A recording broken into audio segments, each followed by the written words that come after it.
இது win connect ball pen. இதனோட price ₹12. சில கடைகளில் ₹10க்கும் விற்கிறாங்க. இது 5 டிஃப்ரெண்ட் பாடி கலர் தீம்ஸில் வருதுன்னு சொல்லலாம். இது பார்க்குறதுக்கு கொஞ்சம் அழகாகவே தான் இருக்குது. ஏன்னா மைல்டான கலர்ஸ் இருக்குது. ஒரு மேட் ஃபினிஷ் பாடி மாதிரி கொடுத்துருக்காங்க. வின் கனெக்ட், அந்த கனெக்டில் வந்து CONN வித்தியாசமாக கொடுத்துருக்காங்க. ஒரு நல்ல ரப்பரைஸ் கிரிப் இருக்குது.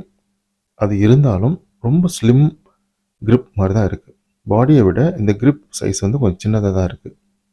ரீஃபில் பென்டானிக்கில் வர மாதிரி டாப்பில் கழட்டுற மாதிரி தான் இருக்குது. மோஸ்ட்லி ₹3 பென்னில் அந்த மாதிரி இருக்கும். இப்போ ₹10 பென் எல்லாமே அதே மாதிரி கொடுக்க ஆரம்பிச்சிட்டாங்க. ரீஃபில் ரொம்ப மெல்லிஸாக இருக்க மாதிரி தான் இருக்குது. லென்த்தாக இருந்தாலும் ரொம்ப மெல்லிஸாக இருக்குது. என்னுடைய ரைட்டிங் இம்ப்ரெஷன் நல்ல ஸ்லிம் இம்ப்ரெஷன் கொடுக்குது. டார்க் இங்க் இல்லை ஸ்டார்டிங்கில். போக போக எழுதும்போது டார்க் இங்க் வரலாம். நல்ல ஒரு ஸ்லிம் இம்ப்ரெஷனோட நல்ல கிரிப் இருக்கிறதுனால கம்ஃபர்டபுளாக இருக்குது. ₹10க்கு ₹12க்கும் இது ஒரு நல்ல ஒர்த்தியான பென். தேங்க்ஸ் ஃபார் வாட்சிங்.